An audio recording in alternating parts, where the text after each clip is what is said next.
अस्सलाम वालेकुम स्टूडेंट्स, उम्मीद करता हूँ आप सब खैरियत से होंगे। मेरा नाम है मोहम्मद अवैस। लास्ट टाइम हमने जो डिस्कस किया था वो हमने एग्जांपल्स ऑफ मैट्रिक स्पेस को डिस्कस किया था, और आज मैं कुछ और ज़्यादा मज़ीद एग्जांपल्स लेके आऊँ ताकि आपको ज़्यादा से ज़्यादा समझ आ सके इस टॉपिक के बारे में। क्योंकि अगर हम मैट्रिक स्पेस के बारे में जानेंगे तो फिर ही हमें टोपोलॉजी के बारे में इल्म होगा। तो टोपोलॉजी को जानने के लिए ये जो हमारी मेन चीज़ है वो मैट्रिक स्पेस है। तो हम मैट्रिक स्पेस को ज़्यादा से ज़्यादा स्टडी करें। तो जो जो मैं एग्जांपल साथ साथ आपको करवा रहा हूँ वो आप साथ साथ ही करते जाएं, नोट्स बनाते जाएं। और अपने कमेंट सेक्शन में मुझे सवाल पूछने ना भूलिएगा, क्योंकि इससे आपकी भी इम्प्रूवमेंट होगी और मेरे लेक्चर्स में भी ऐसा ऐसा इम्प्रूवमेंट आना शुरू होगी। चलिए आज हम अपना लेक्चर स्टार्ट करते हैं। एग्जाम्पल नंबर हमारे पास 5। इसमें हमें कहा है show that d R cross R belong to real number defined by the metric. और ये हमें उसने मीट्रिक दे दी है, d x of y is equal to mod है 1/x minus mod 1/y mod. ये आपके लिए नई मीट्रिक है, क्योंकि हमने जो पहली मीट्रिक हमने डिफाइन की वो मोड तो था, लेकिन उसमें जो था हमारे पास 1/, की फॉर्म में, यानी कि डेसिमल की फॉर्म में, या आप कह सकते हैं डिवीजन की फॉर्म में हमारे पास कोई एलिमेंट नहीं आते थे। तो यहाँ पे हमारे पास है 1/x minus 1/y for all x y belong to R minus. ये जो हमारे पास साइन शो हो रहा है वो ये माइनस का साइन है कि इसके अलावा है माइनस, क्या इसमें से 0 is a metric on R minus 0। ये 0 का आपको मैं बताऊंगा कि उसने क्यों कहा आपके पास है कि 0 क्यों हमारे पास इंक्लूड नहीं होगा। उसने कहा जी इस पे हमें प्रूव करके दिखाएं ये मीट्रिक है कि नहीं है। तो अब हमें प्रूव करेंगे यहाँ पे M1, इनकी प्रॉपर्टी नंबर M1, इस पे डिस्कशन करेंगे। M1 d x of y is equal to mod 1/x minus mod 1/y mod greater than equal to 0। ये आपको पता है, यहाँ तक आपको मालूम है। तो जो हमारी पास फर्स्ट प्रॉपर्टी होती है वो ऑलवेज सेटिस्फाई हो जाती है। इस तरह हम नेक्स्ट सेकंड प्रॉपर्टी की तरफ, सेकंड कंडीशन की तरफ हम पढ़ेंगे। M2 d of x y is equal to 0 if and only if mod 1/x minus mod 1/y is equal to 0। यहाँ से हम इस चीज़ को पुट कर लेंगे, इस चीज़ को पिक कर लेंगे। तो 1/x minus 1/y mod is equal to 0, and then mod is cancel out and is equal to 0, and 1/x is equal to 1/y, and the minus sign is removed because that 1/y is put on the another side.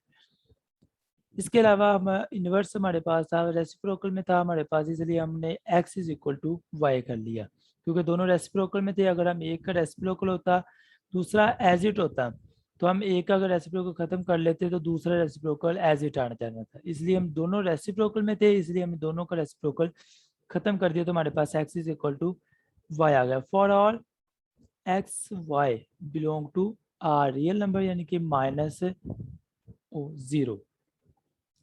Next हमारे पास है M3 d of x y is equal to d of y x. अब ये मैं आपको एक बार फिर repeat कर, ये हमारे पास होती है सिमेट्रिक प्रॉपर्टी, जो हमारे पास थर्ड कंडीशन होती है। इसमें हम सिमेट्रिक प्रॉपर्टी को डिस्कशन करते हैं। No d of x y is equal to हमारे पास क्या था, mod 1/x minus mod 1/y mod.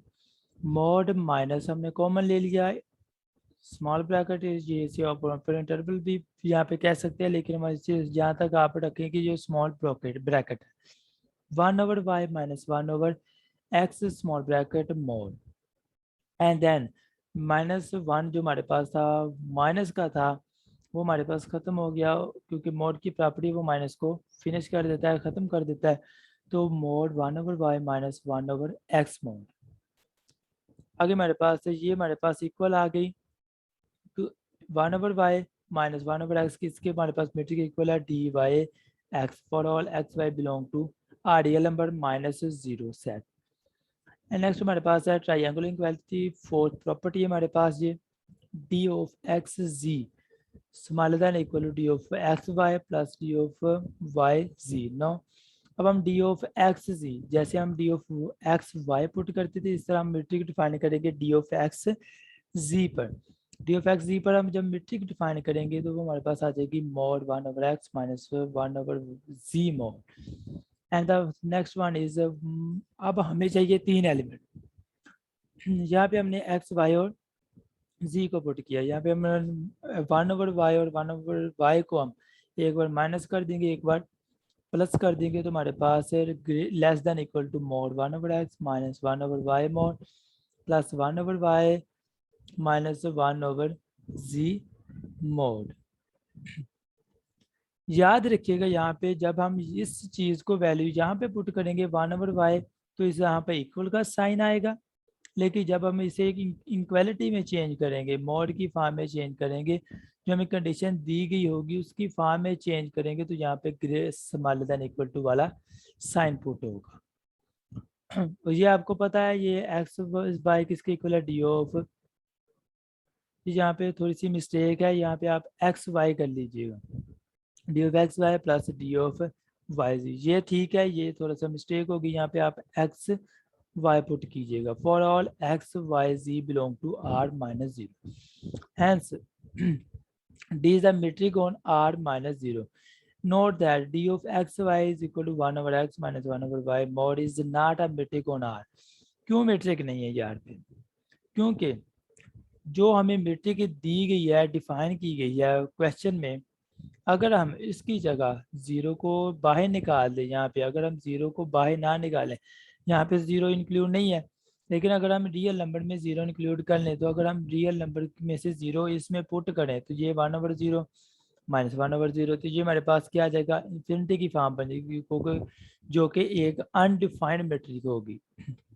इसलिए यहाँ जीरो पे मेट्रिक जो है वो रियल नंबर की अनडिफाइंड हो गई, इसलिए हमने जीरो को माइनस कर दिया, जीरो को ख़त्म करेंगे तो हमारे पास ये मेट्रिक डिफाइन होगी। हाँ, लेकिन जो हमारे पास रेसिप्रोकल में हम जीरो इंक्लूड नहीं करेंगे, बाकी जो भी होगा हम उसमें जीरो इंक्लूड करेंगे।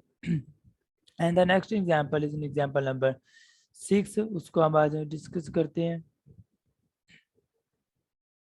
एग्जांपल नंबर 6 है, show that d R cross R belong to R defined by d, ये हमारे पास मेट्रिक एक और मेट्रिक आ गई, mod x minus y mod under root for all x y belong to R is a metric on R। solution हमारे पास है M1। by the definition of metric it is clear that dx of y is a non-negative square root of the modulus of the difference of the real numbers x and y, so d of under root mod x minus y is greater than equal to zero.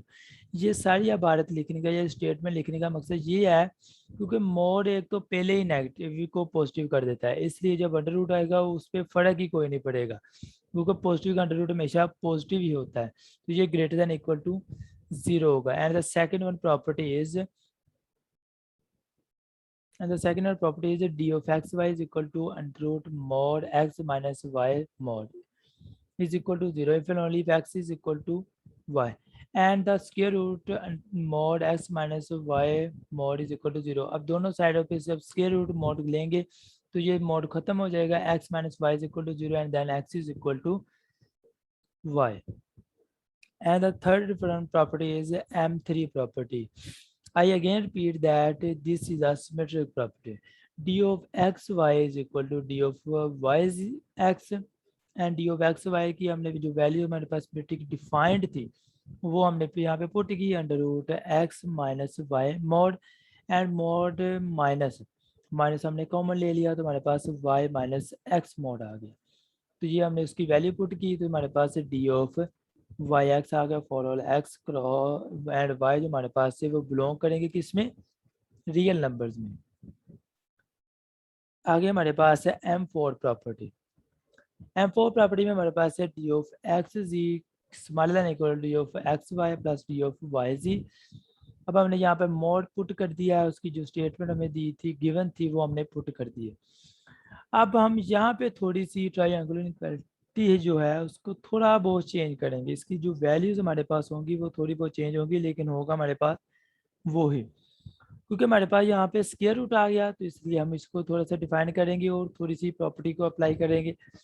तो ये हमारे पास है mod x a plus b mod, ये हमारे पास smaller than equal to होता है a mod plus b mod के, और ये स्मॉलर देन इक्वल टू होता है a mod plus b mod plus 2 under root a 2√b। यहाँ पे हमने a प्लस बी का फार्मूला जो हमने पुट किया उसकी ट्रायंगल इक्वालिटी, अब इन दोनों का स्क्वायर कर लें। जब इसका स्क्वायर लेके अंडर रूट लेके स्क्वायर करेंगे तो इससे फर्क कोई नहीं पड़ा।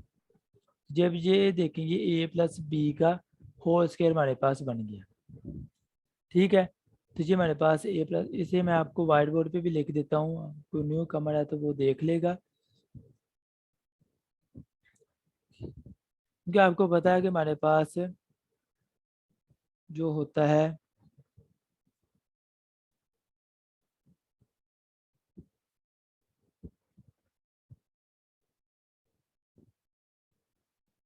a प्लस बी का जो हमारे पास होल स्क्वायर होता है वो किसके इक्वल होता है, ए स्क्वायर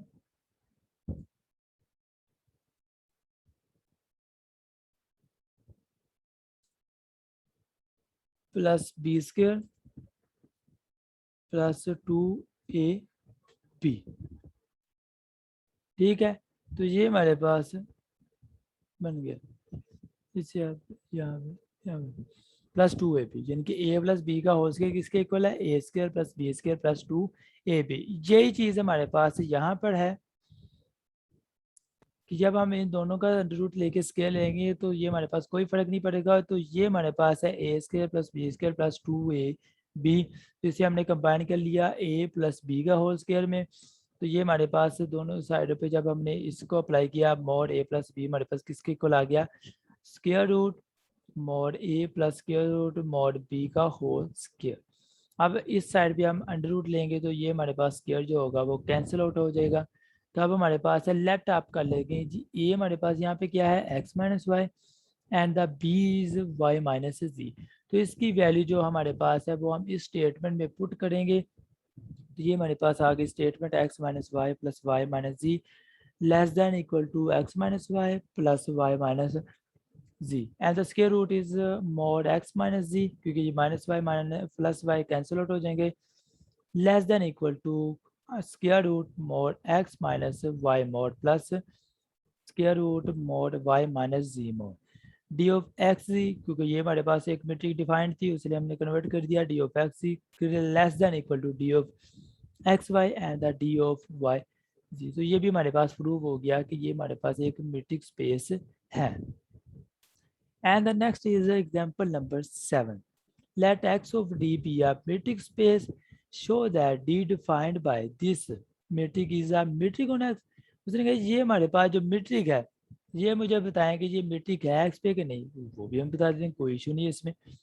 तो आप हमारे पास एग्जाम्पल जो मीट्रिक नंबर 1 है, मीट्रिक स्पेस की प्रॉपर्टी नंबर 1 है, ये आज मैं आपको नहीं कहूँगा क्योंकि पीछे जो हमने 6 एग्जाम्पल्स कर लिए उसमें यही बार डिस्कशन होती आई है। तो ये सारी जो 3 प्रॉपर्टीज पहली हैं ये आप एज इट पढ़ लेंगे। तो अब हम एग्जांपल नंबर जो 7 है उसकी हम डायरेक्ट प्रॉपर्टी करेंगे मीट्रिक 4, इनके एग्जांपल नंबर 7 की कंडीशन हम 4 अप्लाई करेंगे। d1 x of z less than equal to d1 x of y plus d1 y of z। ये d1 लिखने का मकसद और कुछ नहीं है, सिर्फ यही है कि ये इसका डेरिवेटिव को हमने लिखना है। हमने थोड़ा सा और डिफाइन किया उसकी मीट्रिक को। अब x ऑफ y हमारे पास क्या था, d of x y over 1 plus d of x z. इस तरह x ऑफ z किसके इक्वल आ गया, d of x z over 1 plus d of x z. ये जो उसने हमें मीट्रिक दी थी हमने उसकी वैल्यूज पुट कर दी। ठीक है, अब हमें जो डिफाइंड है कि जी हमारे पास ट्रायंगल इक्वालिटी किसके इक्वल होती है, d of x z less than equal to d of x y plus d of y z. अब हमने उस फॉर्म को बनाने के लिए जो हमें उसने हमें मीट्रिक दी है, अगर तो वो मीट्रिक हमारे पास, ये हमारे पास मीट्रिक है जो गिवन है, अगर ये हमारे पास प्रूफ आ गया, ये दोनों ये जो हमारे पास इक्वेशन बन गई, तो इसका मतलब है कि हमारी जो मीट्रिक है वो डिफाइंड है। अगर हमारे पास नहीं बना तो हम कह देंगे जो मीट्रिक हमारे पास डिफाइंड नहीं है, तो हम उसको बनाने की कोशिश करेंगे। तो हमने दोनों साइडों पे 1 को प्लस कर दिया, 1 plus d of x z less than equal to 1 plus d of. अब हम इसका रेसिप्रोकल लेंगे, जब रेसिप्रोकल लेंगे तो ये सबसे पहले ये छोटा था अब ये बड़ा हो जाएगा। क्योंकि रेसिप्रोकल लेने से हमारे पास जवाब जो उलट हो जाता है। तो यहाँ पे ग्रेटर देन इक्वल टू वाला साइन आ जाएगा 1/1 plus d of x y plus d of y c. And then हमें चाहिए यहाँ पे स्मॉलर देन इक्वल टू वाला साइन, क्योंकि हमने ट्राइंगुलर इनइक्वालिटी प्रूव करनी है। ये हमारे पास ग्रेटर देन इक्वल टू वाला, हमें चाहिए स्मॉलर देन, तो हम दोनों साइडों पे माइनस कर देंगे। -1 यहाँ पे पुट कर दिया हमने, यहाँ पे भी -1 लगा दिया, तो हमारे पास ये दोबारा छोटी होगी रकम, ये हमारे पास दोबारा एक बड़ी रकम होगी। तो फिर हम दोनों साइडों पे इस रकम को, इस स्टेटमेंट को, इस चीज़ को हम माइनस कर देंगे। 1 - 1/1 plus d x of z equal to 1 - 1/1 plus d x of y plus d y of z. And then अब हम इसका एलसीएम लेंगे। जब एलसीएम लेंगे तो हमारे पास आ जाएगा 1 plus d x of z -1 smaller than equal to 1 plus d x of y plus d y of z -1। ये नीचे वाली स्टेटमेंट हमारे पास एज इट हो ही रहेगी। तो हमारे पास +1 and -1 is cancel out and the -1 is +1 is cancel out, and then we got that d of x of z over 1 plus d x y z smaller than equal to d of x of y plus d of y of z over 1 plus d x y plus d y c, and the next step is equal to। यहाँ पे equal to वाला sign लगवाने का भी एक मकसद है कि अब हमने इसको अलग-अलग कर लिया। आप पहले ये स्टेटमेंट एक के लिए एक स्टेटमेंट, जब हमने इसको अलग-अलग कर लिया तो यहाँ पे हम इक्वल टू वाला साइन लगाएंगे, क्योंकि ये इक्वल है इसके, ये इक्वल है इसके। तो ये हम लगाने की कोशिश करेंगे d x of y over, क्योंकि ये बटा तो दोनों का सेम है, तो हम बटा दोनों का सेम रख लेंगे। वही एक इसके नीचे भी वही आ जाएगा और इसके नीचे भी वही हमारे पास एज इट आ जाएगा। एंड द नेक्स्ट वन है d of x over z is equal to over 1 plus d x z smaller than equal to। अब यहाँ पे एक चीज़ बताने का मकसद ये है, देखें d x y over 1 plus d y x y plus d y z plus d y z over 1 plus d x y plus d y z. अब हमें यहाँ पे चाहिए डी वाई जी और यहाँ पे हमें चाहिए डी एक्स वाई। यहाँ पे हमें डी वाई जी नहीं चाहिए और यहाँ पे हमें डी एक्स वाई नहीं चाहिए, तो हमने ये दोनों यहाँ से दोनों से एक एक कैंसिल आउट कर दिए, तो हमारे पास ये बन। इसकी स्टेटमेंट वैसे मैं आपको ये एग्जांपल एक बता देता हूँ, यहाँ पे एक हल करवा के भी ये हम रेज कर लेते हैं कि हमारे पास है, फॉर एग्जांपल हमारे पास है 1 डिवाइडेड बाय 1 प्लस 2 प्लस 3, ठीक है। और in the next one is plus है हमारे पास। चलें इससे आपको वैसे समझ नहीं आएगी क्योंकि ये हमारे पास एज है, तो मैं आपको यहाँ पे लिख के करवा देता हूँ। देखिए मतलब ये है कि अगर आपके पास एक एलिमेंट है 1 over 1 plus 2 plus 3 and plus 1 over 1 plus 2 plus 3 and equal to 1 over, यहाँ पे मैं आपको बाद में लिख के बताऊंगा यहाँ पे। तो अगर हम देखें कि हमें चाहिए, यहाँ पे हमें सिर्फ चाहिए 2, तो हम यहाँ से 3 को ख़त्म करना चाहते हैं। यहाँ पे हमें 3 चाहिए लेकिन हम 2 को यहाँ पे ख़त्म करना चाहते हैं, ठीक है। तो जब यहाँ पे ख़त्म करेंगे तो हमारे पास क्या बन जाएगा 1/3 प्लस 1/4,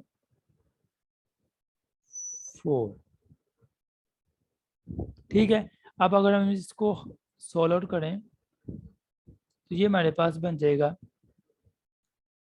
7/12। तो अगर हम इसको फाइंड आउट करें, ये हमारे पास आ जाएगा 0 पॉइंट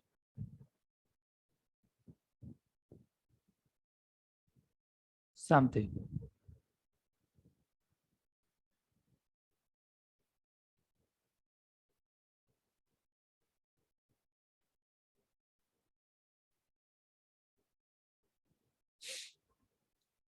ये हमारे पास यहाँ पे मैं ऐसे आपको लिख देता हूँ, ये हमारे पास समथिंग आ जाएगा, 0 पॉइंट समथिंग हमारे पास आ जाएगा। ठीक है, तो अगर हम यहाँ पे कोई ऐसी वैल्यू हमारे पास हो जिसका यहाँ पे एक ऐसी वैल्यू हो कि हमारे पास उसको हम पुट करें, फॉर एग्जांपल हमारे पास यहाँ पे है 2, तो ये हमारे पास 0.5 बनेगा। मतलब कि हमारे पास जो है अगर ये छोटा निकला है यहाँ से, तो हम यहाँ पे हम इसको वैल्यूज को पुट करेंगे, तो हमारा मकसद यही है कि हम इस चीज़ को ख़त्म कर देंगे, क्योंकि हमें ये कंडीशन जो है हमने सिर्फ इस कंडीशन को सेटिस्फाई करवाना है। अगर हमारी ये कंडीशन सेटिस्फाई हो जाती है तो इसका मतलब है हमारा क्वेश्चन ठीक है।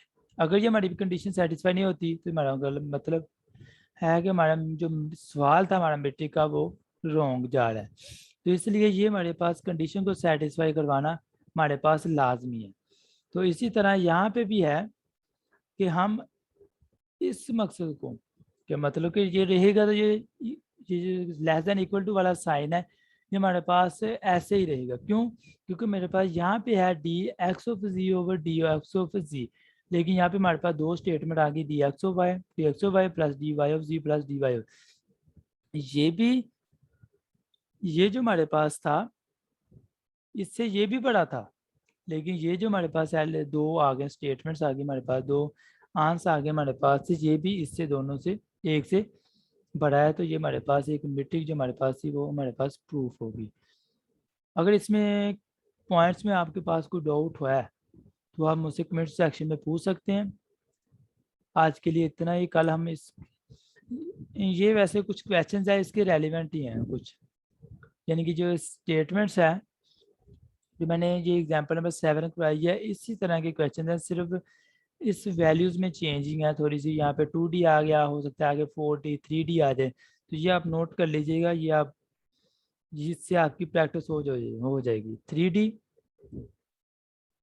and this one is the as it is the mode, and the fourth question is 3/5 plus 3 mod z1 minus z2। आज के लिए इतना ही। अगर आपको यहाँ तक कुछ ना समझ आया हो तो आप कमेंट सेक्शन में मुझसे पूछ सकते हैं। अपना ख्याल रखिएगा, उम्मीद करता हूँ आप सब खैरियत से होंगे। तो अगला हम जब लेक्चर मैं अपलोड करूँगा वो इंशाल्लाह कल को या उससे नेक्स्ट डे करूँगा। तो मेरे इस चैनल के साथ जुड़े रहिएगा। अल्लाह हाफिज़।